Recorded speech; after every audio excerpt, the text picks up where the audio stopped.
Hi hello అండి, welcome to my channel Prasanna vlogs. ఈరోజు మన ఛానల్లో 2 రెసిపీ వీడియోస్, 2 రెసిపీస్ ఒక వీడియోలోకి వెళ్ళే ముందు ప్లీజ్ సబ్స్క్రైబ్ మై ఛానల్. అలానే వీడియోని లైక్ చేసి చూడండి, చివరి వరకు చూడండి. మీకు లాస్ట్లో ఒక విషయం చెప్తాను. మన ఫస్ట్ రెసిపీ ఏంటంటే వెజిటేబుల్ బిర్యానీ. వెజిటేబుల్ బిర్యానీని ఎలా సింపుల్గా అండ్ ఫాస్ట్ ఈజీగా ఎలా చేసుకోవాలో నేను మీకు వీడియోలో చూపిస్తాను. వీడియోని చూసేయండి.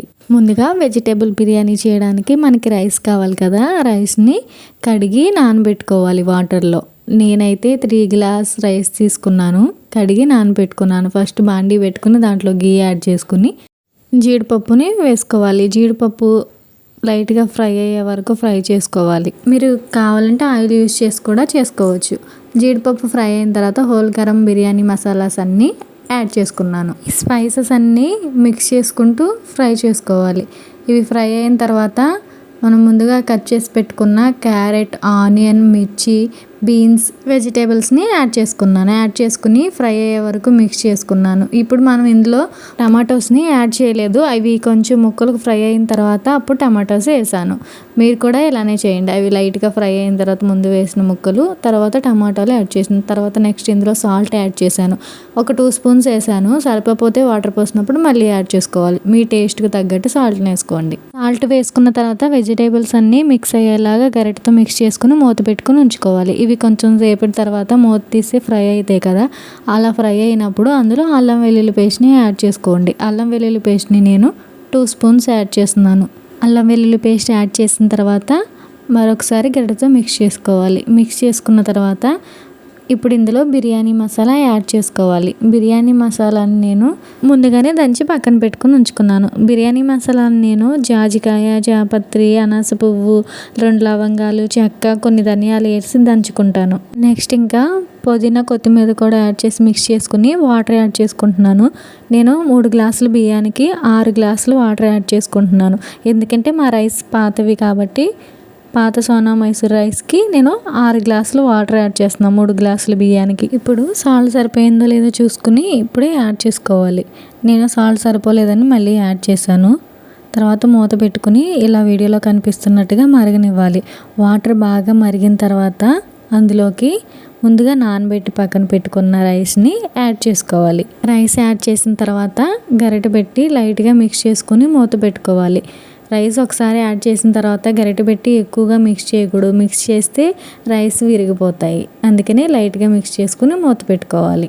మూత పెట్టుకుని మధ్య మధ్యలో చూసుకుంటూ అలానే ఒక 10 మినిట్స్ వరకు రైస్ని కుక్ చేయాలి. 10 మినిట్స్ తర్వాత మూత తీసి చూస్తే రైస్ ఇలా కుక్ అయి ఉంటుంది.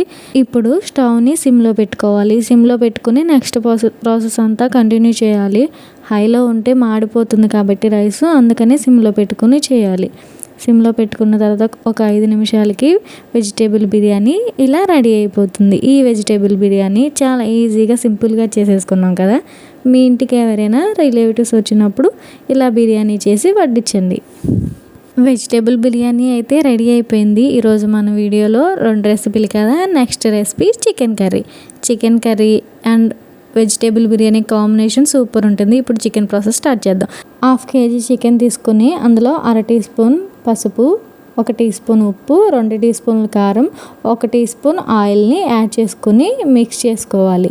ఇలా మిక్స్ చేసుకుంటే ఆ ఫ్లేవర్స్ అన్నీ ముక్కకు పట్టి మంచిగా కుక్ అవుతుంది చికెన్. అందుకని ముందుగా మిక్స్ చేసి పక్కన పెట్టుకోవాలి. కర్రీకి కావాల్సిన గరం మసాలాని ఇక్కడ రెడీ చేసుకోవాలి. ధనియాలు, లవంగాలు, చెక్క, యాలకులు వేసుకుని ఫ్రై చేసుకుని మిక్సీ పట్టుకుని పక్కన పెట్టుకోవాలి. నెక్స్ట్ ఇంకా ఒక స్టవ్ వెలిగించుకుని ఒక బాండీ పెట్టుకుని అందులో ఆయిల్ని యాడ్ చేసుకోవాలి. ఆయిల్ లైట్గా ఫ్రై అయిన తర్వాత అందులోకి ముందుగా కట్ చేసి పక్కన పెట్టుకున్న ఆనియన్స్, మిర్చి వేసుకోవాలి. వేసుకుని ఒకసారి కలుపుకుని తర్వాత మూత పెట్టుకుని మగ్గనివ్వాలి ముక్కల్ని. చికెన్ కర్రీకి మెయిన్ సీక్రెట్ ఏంటంటే మనం మసాలాని ఎప్పుడైనా అప్పటికప్పుడు రెడీ చేసుకోవాలి. మనం ఎప్పుడో స్టోర్ చేసి పెట్టుకున్న మసాలాని వేస్తే చికెన్ కర్రీ అంత టేస్ట్గా అనిపించదు. అందుకని చికెన్ కర్రీకి కావాల్సిన మసాలాని నేను అప్పటికప్పుడుగా రెడీ చేసుకున్నాను. ఇది మీరు కూడా ఫాలో అవ్వండి. చికెన్ చాలా టేస్ట్గా ఉంటుంది. ఆనియన్స్ లైట్గా ఫ్రై అయ్యాక అందులో టమాటాలని యాడ్ చేసుకోవాలి. టమాటాలు యాడ్ చేసుకుని మిక్స్ చేసుకోవాలి. మిక్స్ చేసుకున్న తర్వాత మనం సాల్ట్ ఏమీ వేసుకోలేదు కదా కర్రీలో, ఇప్పుడు సాల్ట్ యాడ్ చేసుకోవాలి. నేను 1 స్పూన్ వేసుకున్నాను. ఆల్రెడీ మనం మిక్స్ చేసిన చికెన్లో వేసుకున్నాం కదా, చూసుకుని వేసుకోండి సాల్ట్ని. ఇప్పుడు ఇందులోకి 2 స్పూన్స్ అల్లం వెల్లుల్లి పేస్ట్ని యాడ్ చేసుకుంటున్నాను. గరిటతో ఒకసారి మిక్స్ చేసుకుని కొంచెం ఫ్రై అయిన తర్వాత మనం ముందుగా మ్యాగ్నేట్ చేసి పక్కన పెట్టుకున్న చికెన్ని ఇందులో వేసుకోవాలి. చికెన్ని మనం మ్యాగ్నేట్ చేసి పక్కన పెట్టుకోవడం వల్ల ఉప్పు కారం అనేది ముక్కకు బాగా పడుతుంది. అలా పట్టినప్పుడు చికెన్ చాలా టేస్టీగా ఉంటుంది. అందుకని నేను చికెన్ని మ్యాగ్నేట్ చేసి పక్కన పెట్టుకుని ఉంచుకున్నాను. ఇలా చికెన్ వేసుకున్న తర్వాత గరిటెతో ఒకసారి మిక్స్ చేసుకుని మూత పెట్టుకుని ఉంచి కొంతసేపటికి ఇలా ఫ్రై అవుతుంది. అప్పుడు ఇందులోకి మనం కారం 1 స్పూన్ యాడ్ చేసాం కదా ముందుగా మ్యాగ్నేట్ చేసుకున్న దాంట్లో, ఇప్పుడు ఒక 2 స్పూన్స్ యాడ్ చేసుకున్నాను. ఇలా యాడ్ చేసుకుని మిక్స్ చేసుకుని మూత పెట్టుకుని 10 నిమిషాలు ఉడకనివ్వాలి. 10 నిమిషాలు ఉడికిన తర్వాత ఇలా ఆయిల్ పైకి తేలుతుంది. ఇప్పుడు మళ్ళీ ఒకసారి మిక్స్ చేసుకుని మూత పెట్టుకుని ఉంచుకోవాలి. కరెక్ట్గా ఇప్పుడు వీడియోలో చూపిస్తున్న టెక్స్చర్ వచ్చిన తర్వాత ఇందులో వాటర్ని యాడ్ చేసుకోవాలి. నేను పెద్ద బాయిలర్ చికెన్ తీసుకున్నాను కాబట్టి ఎక్కువ వాటర్ని యాడ్ చేసుకున్నా. మీరు తీసుకునే చికెన్ బట్టి మీరు వాటర్ని యాడ్ చేసుకోండి. ఇప్పుడు వాటర్ యాడ్ చేసుకున్న తర్వాత మూత పెట్టుకుని బాయిల్ అవ్వనివ్వాలి. కరెక్ట్గా ఒక 20 మినిట్స్ తర్వాత చికెన్ ఉడికిపోతుంది. ఇప్పుడు ఇందులో గరం మసాలా, కొత్తిమీర యాడ్ చేసుకుంటే చికెన్ కర్రీ రెడీ అయిపోతుంది. నేను మీకు లాస్ట్లో ఒక విషయం చెప్తానంటున్నాను కదా, అందరూ నన్ను నా ఇంట్రడక్షన్ వీడియో చేయమంటున్నారు. యూట్యూబ్లో చేద్దామని అనుకుంటున్నాను. మీరేమంటారో నాకు కామెంట్లో కామెంట్ చేసి చెప్పండి. ఇంతేనండి ఈ వీడియోని ఇక్కడ వరకు చూసారుగా, ఒక లైక్ చేసి సబ్స్క్రైబ్ చేయండి ప్లీజ్. మళ్ళీ మరొక వీడియోతో మీ ముందుకు వచ్చేస్తాను. అంతవరకు బాయ్ బాయ్.